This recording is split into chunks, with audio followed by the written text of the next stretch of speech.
Welcome to a new video on the NEGAYO Friends channel. Last night I was finally able to watch the Superman movie by James Gunn at an early screening before its release. And as I told you before, trying to respond to all your comments, this was thanks to you. Thank you for your participation, thank you for your response. Really, it's something that means a lot to me because this movie is something that all of us, the fans of the character, have been waiting for a couple of years now. And what I can tell you is that the wait has been worth it. I don't want to bother you with the same thing, but seriously, thank you so much for everything. Here are my first impressions of Superman without spoilers. The most basic stuff. Did I like it? Yes. Is it a good start for the Detective Comics universe? Totally. Let me remind you that I'm not a critic, nobody paid me, I'm not trying to please anyone. It's that simple, and everything I say here is 100% honest, the good and the bad. I'll share my opinion, then later in the video, I'll read and answer some questions. Questions that you left for me here in the YouTube posts and in an Instagram story I posted last night after watching the movie. I have other social media accounts if you'd like to follow and support me there, as I'm receiving a lot of criticism. Hate from I don't know where. What we've seen in the vast majority of the trailers is barely from the first 30 minutes of the movie. I assure you there are still many worthwhile surprises left. The movie faced heavy criticism for its excessive number of characters during production. Some people said this was a pre-Justice League. Don't worry, the supporting characters shine, especially Guy Garner with minimal lines and Mr. Terrific.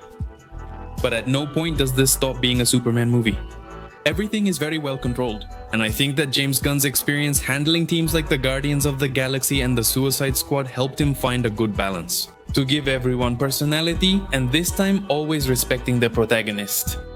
Another positive point is that, as I mentioned to you before, despite the popular belief, I'm not a fan of James Gunn, I'm unsure of the origin of this misconception. At the time, many of us, you and I here in the community, talked a lot about this topic.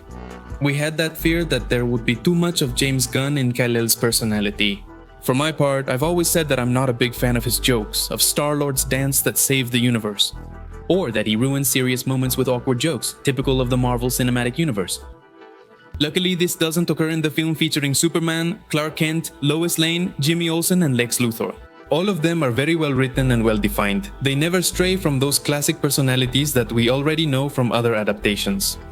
And I think that's a big plus. Now, just as promised, this is not an origin story. Metahumans have existed for centuries. Metahumans have existed for centuries, so listen carefully as there are many references. The introduction is simple but clear. Oh, this new world we're entering doesn't work. There's no need to compare this movie to anything from the Marvel Cinematic Universe or the old Detective Comics shared universe, but I assure you it doesn't resemble any other superhero movies at all. The pacing here seemed unusual to me. Not bad, but not typical either. It works very well to explain quite a few details, important details, but I'm not going to lie to you. Maybe if you're not very familiar with superheroes, it might take you a couple of minutes to get used to this perspective. Favorite performance? Nicholas Hoult steals the movie. He's currently my top pick, tied with Michael Rosenbaum. All the potential is there, we just need to see him in more projects. He doesn't disappoint at all. He is unquestionably the greatest Lex Luthor in cinematic history. I've never relished a villain this much. Since Heath Ledger's Joker, Thanos, and the High Evolutionary, just to name a few examples. Superman has a classic yet modern personality, but not as experienced, wise, or tragic as in Kingdom Come.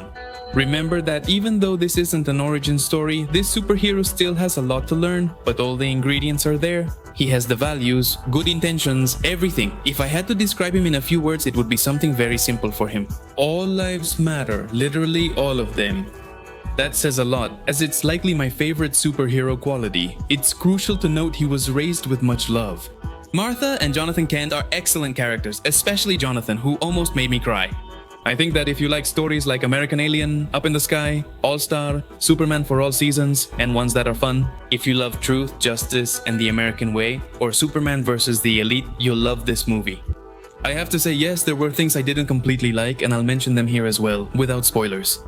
At first, I didn't like that there were very few scenes between Clark Kent and Lois Lane, but then I thought those moments weren't really necessary, because both actors have really good chemistry. There was no point in overusing them and ending up with something like The Amazing Spider-Man, so it's okay to sacrifice a few of those extra scenes together to give more relevance to other characters. Which was something more important. But even so, the conflict and resolution these two have in the end doesn't have as much impact as the movie wants it to. Secondly, this person, but that's just a personal preference. There were certain things I didn't want to happen before watching the movie, but they did happen. Still, the good thing is that the main villain is Lex Luthor the whole time. As it was said, these two are just tools, so that whim of mine takes a back seat. But I would like us to talk about that later. Third point, and the one I think will inevitably be compared to what happened in Zack Snyder's Superman. We have a moment. Jonathan, just like this guy said that some kids should be left to die, something similar happens in this version of Superman. Although I'm not going to tell you what or with whom. But it does completely change the material from the comics. It surprised me, but it didn't bother me. Even at the end of the movie, I kept expecting them to reveal it was a misunderstanding, but no, it was real. The good thing is that this issue is resolved in a pretty pleasant, organic, and very hopeful way that puts a smile on your face. Unlike... I'm not justifying it, but that's my perspective. Remember, this is an alternate world. The show may diverge from the main comic universe, similar to how Superman has been portrayed as a descendant of Lex Luthor in some comic storylines. So here anything can happen too. Speaking generally, I think it's a movie that shows how comic book adaptations should have been from the beginning. Without fear of the source material, or the need for realism that doesn't fit in a world where people can fly. This is fiction as it is, and that was my favorite aspect of the movie, because they're already telling us that the possibilities are endless. Don't worry about the effects, as they exceed what the trailers showed, especially in broad daylight, which is admirable.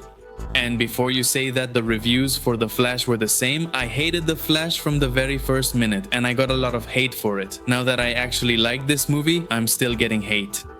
People can be a bit odd, but I'm not one to judge. It doesn't bother me at all. Now let's quickly read some questions. Mixto asks, in your opinion, can David already be the definitive Superman? I don't feel ready to answer that yet, but without putting one above the other.